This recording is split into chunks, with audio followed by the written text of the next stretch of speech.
Καλημέρα ρε μαγκές. Εχθές ξενέρωσα πάρα πολύ γιατί καταρχήν εχθές πήγαμε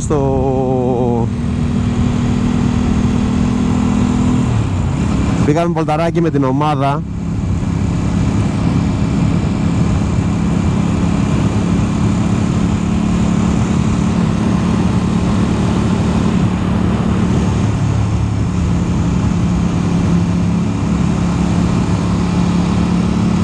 Προς Ρέθυμνο, Ανόγια θα ανεβαίναμε. Εγώ επειδή είχα δουλειά έκατσα λιγότερο, δεν πήγα δηλαδή μέχρι στο αστεροσκοπείο που πήγανε και περάσανε και γαμάτα.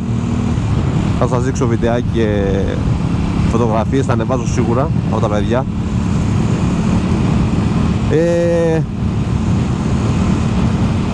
Ενώ τραβούσα βίντεο στο γυρισμό, φτάνω σπίτι και βλέπω ότι το μικρόφωνο δεν το είχα ενεργοποιήσει να μην πω. Ήταν κλειστό δηλαδή. Και δεν είχε τραβήξει το μικρόφωνο ήχο τίποτα. Τίποτα. Στο πήγαινε ήταν ο ήχος μια χαρά. Στο γυρισμό δεν ακούγονταν τίποτα. Επίσης ακούγονταν μια εξάτμιση, τέλος πάντων κάτι ρε παιδί μου. Δεν ακούγονταν τίποτα. Οπότε για αυτό θα κάνω το σημερινό βίντεο. Για να πούμε 2-3 πραγματάκια πώς περάσαμε χθες. Αργήσαμε το πρωί λίγο να φύγουμε. Φύγαμε, δηλαδή είχαμε πει 11 η ώρα, συνάντηση καθοδόν. Τελικά φύγαμε από εκεί και γύρω στις 12 και κάτι. Μικρή παρέα, είμαστε γύρω στα 7-8 άτομα. Ήταν πολύ ωραία, πήγαμε και κάτσαμε για ένα καφέ. Ωραίο δρομολόγιο, γιατί έχουν φτιάξει το δρόμο και έχει γίνει παιδιά, εγώ το θυμάμαι αλλιώς. Έχω να πάω χρόνια βέβαια. Πολύ ωραίο δρομολόγιο, πολλές τροφές, είχε τις ευθείες του. Είχα ξεκινήσει να λέω όταν γυρνούσα, σας έλεγα λίγο το πώς νιώθω εγώ πάνω στη μηχανή, την ελευθερία που νιώθω, γιατί δεν το έχω ξαναζήσει εγώ αυτό το πράγμα. Έχω ξανακαβαλήσει μηχανάκι όμως, όχι μηχανή, μεγάλη, Super Sport, γυμνό, οτιδήποτε. Η πρώτη επαφή ήταν με αυτό εδώ πέρα, το Απρίλια. Πριν ένα χρόνο που μπήκε βασικά όχι ένα, πριν 1,5 χρόνο.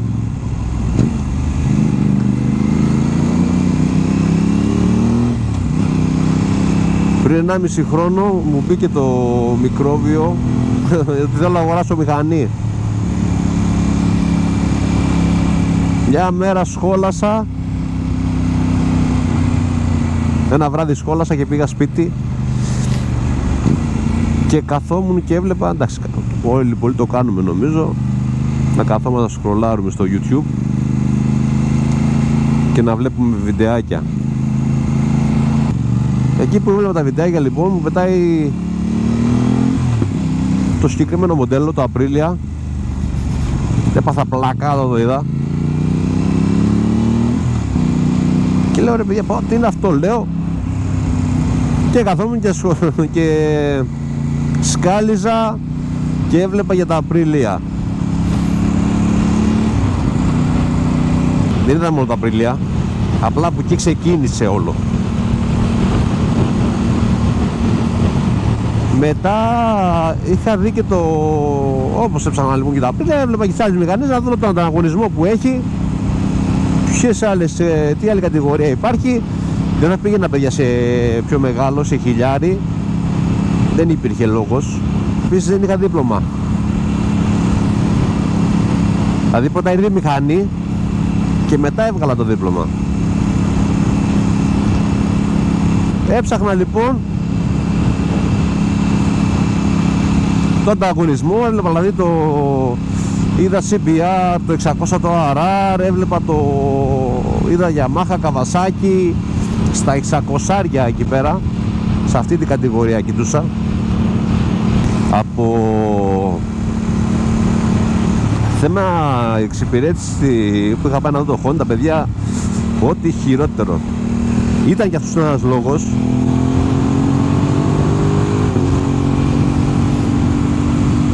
Ήταν και αυτός ένας λόγος. Δεν γίνεται, ρε παιδιά, να πηγαίνεις κάπου και να σε γράφουνε και θα σε εξυπηρετήσουν μόνο όταν τους πεις ότι ξέρεις, θέλω να παραγγείλω μια μηχανή. Τέλος πάντων, το κριτήριο εμένα τόσο πολύ δεν ήταν γι' αυτό. Το κριτήριο στην επιλογή της μηχανής ήταν πιο πολύ η εμφάνιση της μηχανής. Δεν με νοιάζει ούτε τα άλογα, δεν με νοιάζει ούτε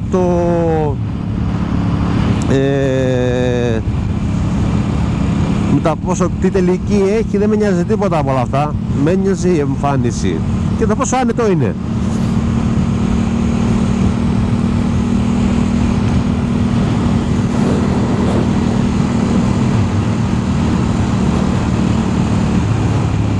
Κάτσα που μπω στο πέιτι, χτυπάει το φαν πάνω στο...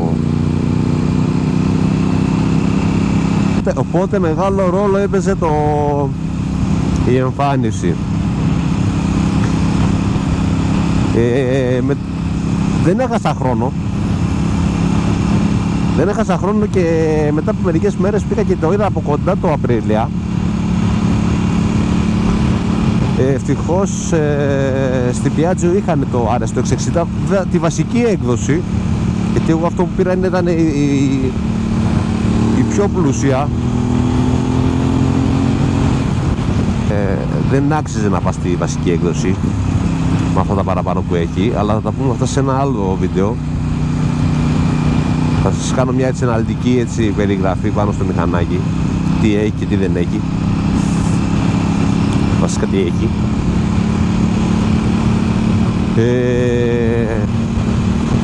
Είχε τη βασική έκδοση λοιπόν. Εγώ έχω πάρει αυτή την ειδική έκδοση, την Extrema, έτσι ονομάζεται, και έχει να κάνει ο λόγος ύπαρξης βασικά της μηχανής ήταν γιατί θέλανε να γιορτάσουν τους 54 τίτλους στην Απρίλια και βγάλαν αυτή την έκδοση.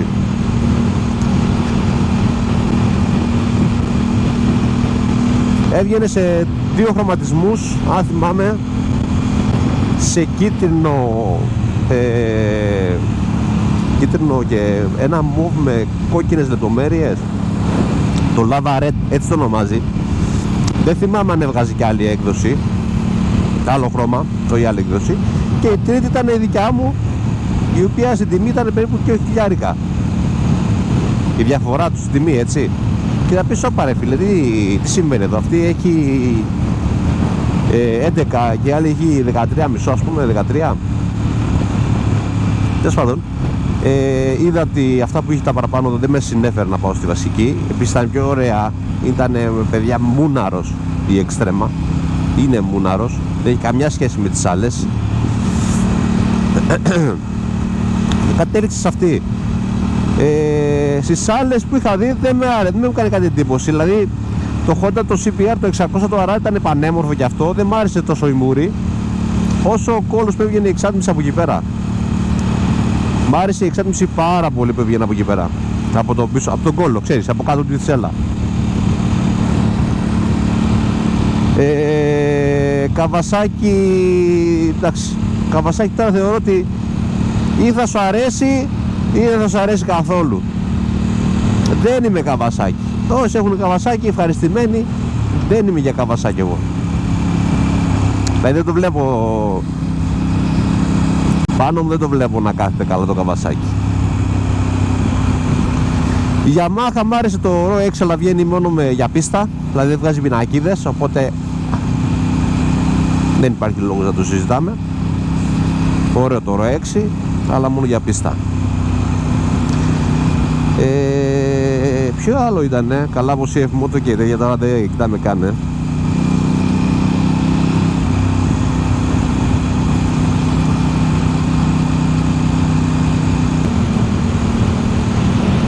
Οπότε ήρθε η μέρα να κλείσουμε το μηχανάκι.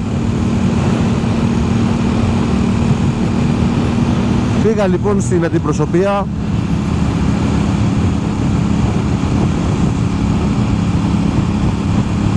Έστειλα προκαταβολή. Πόσο καιρό ρώτησα πόσο θα κάνει να έρθει. Μου λέει περίπου 1 μήνα, 1,5, κάπου εκεί ήρθε τελικά. Ήταν και 15 Αύγουστο, οπότε καταλαβαίνετε ότι ήταν λίγο νεκρός ο μήνας. Και έρχεται η μεγάλη μέρα, 17 με 18 Αυγούστου. Αν θυμάμαι καλά, 17 Αυγούστου ταξινομήθηκε, γράφτηκε. Και μετά από 1-2 μέρες το πήρα. Η φάση ποια ήταν, ότι εγώ δεν είχα δίπλωμα.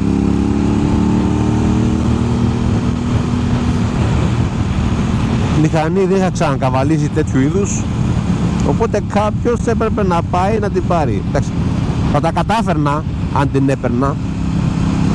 Εν τέλει θα τα κατάφερνα, γιατί το δοκίμασα μετά την επόμενη μέρα, θα σας πω. Αλλά δεν το δοκίμασα, γιατί φίλοι, εντάξει, να φας φέτα από την πρώτη μέρα, λίγο τέτοιο, λίγο περίεργο. Στο μεταξύ, όλη η εμπειρία, παιδιά, της μηχανής έχει διαφέρει πολύ από το αυτοκίνητο, έτσι. Γιατί οι μηχανές τη φέρνουν, φίλε, μέσα σε κούτα. Δηλαδή η μηχανή δεν κάνει χιλιόμετρα. Δεν κινείται, δεν το καβαλάει άλλο το μηχανάκι. Η μηχανή έρχεται μέσα σε κούτα λιμένη. Πέρα το σκελετό και την πίσω ρόδα, δεν κάνω λάθος, την πίσω ρόδα πρέπει να είναι. Η μπροστινή είναι λιμένη, δεν υπάρχει τίποτα άλλο. Μπαταρία πρέπει να τη βάλεις εσύ, να τη συνδέσεις. Έρχεται λιμένο το μηχανάκι, ούτε κινείται ούτε τίποτα. Δηλαδή αυτή η εμπειρία, τώρα να δεις το μηχανάκι, αυτό που έχεις παραγγείλει,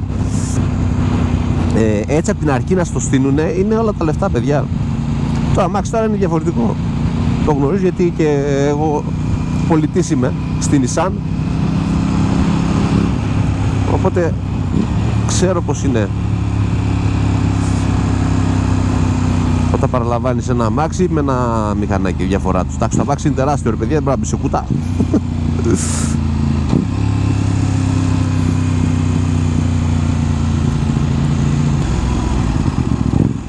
Πήγα λοιπόν, μου έδειξε ο Ζαχάρης τη μηχανή και μου λέει, έλα να στην πάρω εγώ, μου λέει την πάρεις, του λέω δεν μπορώ, του λέω, ξέχασε το. Μου λέει, θες να στην πάω εγώ, μου λέει, στο σπίτι. Όταν μου το είπε αυτό, του λέω, εντάξει, πάρ' το, γιατί δεν με βλέπω καλά εμένα. Δεν με βλέπω καθόλου καλά. Πάω σπίτι, μου φέρνει τη μηχανή. Το γυρνάω μετά του Ζαχάρη, τον ευχαρίστησα κιόλας, γιατί με έβγαλε από ένα μεγάλο άγχος.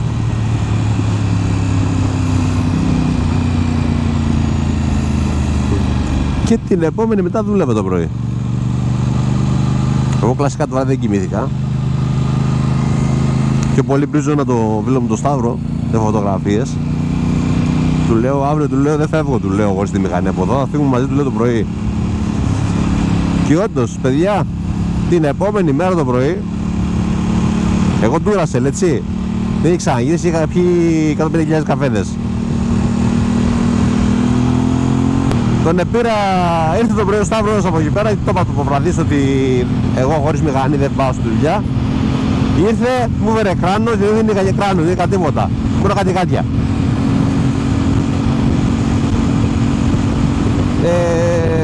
Ήρθε, ανέβηκα και φύγαμε. Εκεί ήταν και η πρώτη μου εμπειρία πάνω στη μηχανή, έτσι. Έρωτας με την πρώτη γκαζιά, όχι ματιά.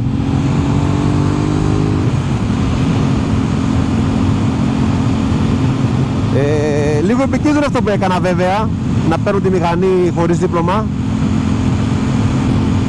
Έτσι, μαλακία μου, το ξέρω. Αλλά είχα ήδη ξεκινήσει τις διαδικασίες να βγάλω δίπλωμα. Δηλαδή το στάδιο με τα σήματα το είχα περάσει και είχε μείνει μόνο η οδήγηση. Οπότε εντάξει,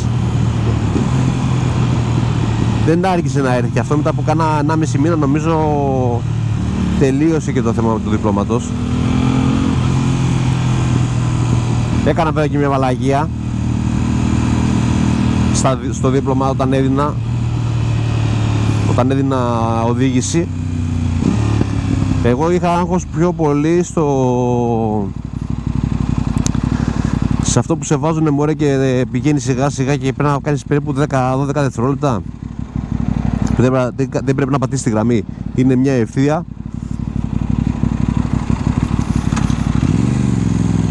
Και δεν πρέπει να πατήσεις γραμμή.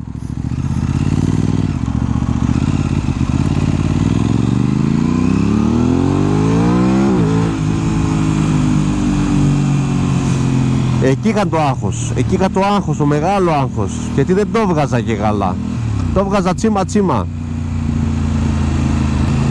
Και ξεκινάμε στην πρώτη φάση, την πρώτη φορά που πήγα και που κόπηκα.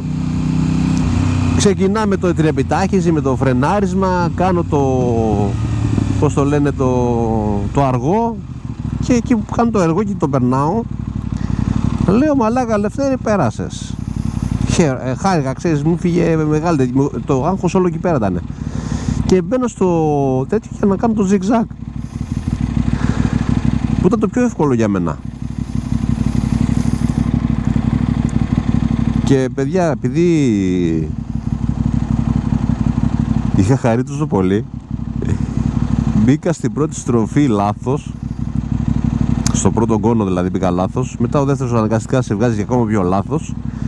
Στον τρίτο είχα στρίψει τελείως το τιμόνι, κόλλησε εκεί, δεν ξανά άνοιξε.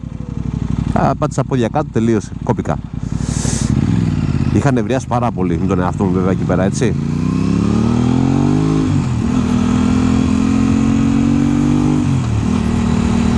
Είχα νευριάσει πάρα πολύ, πάρα πολύ.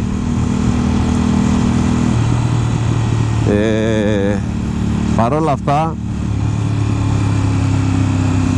τη δεύτερη φορά που πήγα δεν άφησα περιθώριο, παιδιά, λάθος, τίποτα. Είχε φύγει το άγχος, εντάξει, πήγα και νωρίτερα, είχα πάει εκεί τη μέρα είχα πάει τελευταία στιγμή, παιδιά, ήταν λίγο αγχωτική ημέρα την πρώτη μέρα που πήγα και έδωσε και κόπηκα. Πολύ άγχος, γιατί έφυγα από τη δουλειά σκαστός, τελευταία στιγμή έφτασα, δηλαδή είχα ένα δεκάλεπτο περίπου να συγκεντρωθώ να δώσω. Την επόμενη δεύτερη φορά που πήγα ήταν τελείως διαφορετικά τα πράγματα. Νομίζω είχα πάρει άδεια. Όχι, δεν είχα πάρει άδεια. Είχα πάρει άδεια τύπου θα λείψω 3 ώρες το πρωί, ας πούμε, τι δίνω. Και πήγα 1 ώρα νωρίτερα εκεί που δίναμε.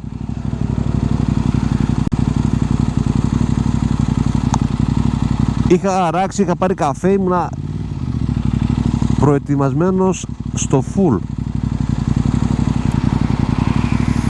Δηλαδή δεν ήμουνα με της τελευταίας στιγμής από την προηγούμενη φορά.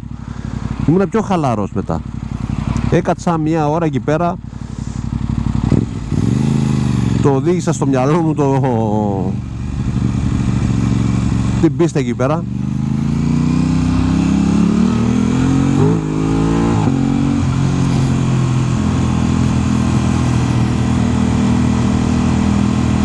Και ευτυχώς το πέρασα.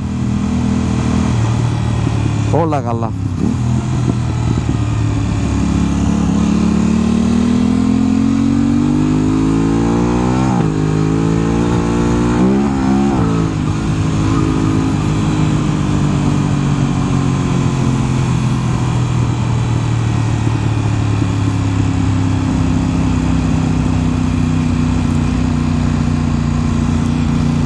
Πάμε να ρίξουμε, παιδιά, ένα πλήσιμο στη μηχανή, το λέω από χθες.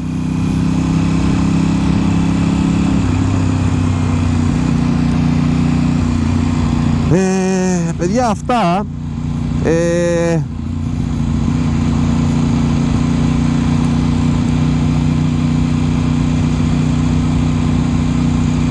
θα πάω να κάνω ένα πλησιματάκι τώρα τη μηχανή, γιατί είναι λίγο σκονισμένη. Πιο πολύ το βιντεάκι το έκανα για να σε πληρώσω το χθεσινό, γιατί όπως σας είπα κόπηκε ο ήχος και με ξενέρωσε απίστευτα. Απίστευτα με ξενέρωσε.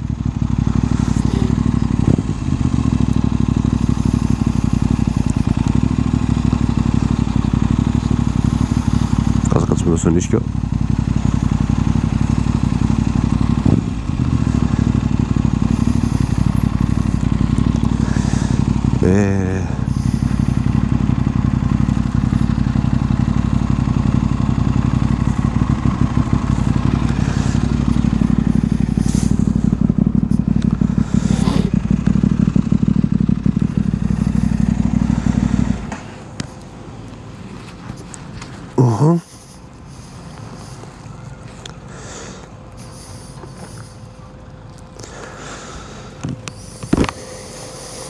Με ξενέρωσε απίστευτα που λέτε. Εδώ θα κλείσω, παιδιά. Να τις κάνω ένα μικρό καθαρισματάκι και θα τα πούμε σε ένα άλλο βίντεο. Λογικά θα είναι μέσα στη βδομάδα. Μπορεί να κάνω κάποιο βραδινό με τα παιδιά ή Κυριακή, αν καταφέρω να πάω. Λοιπόν, καλή συνέχεια ρε μάγκες και μιλάμε στο επόμενο.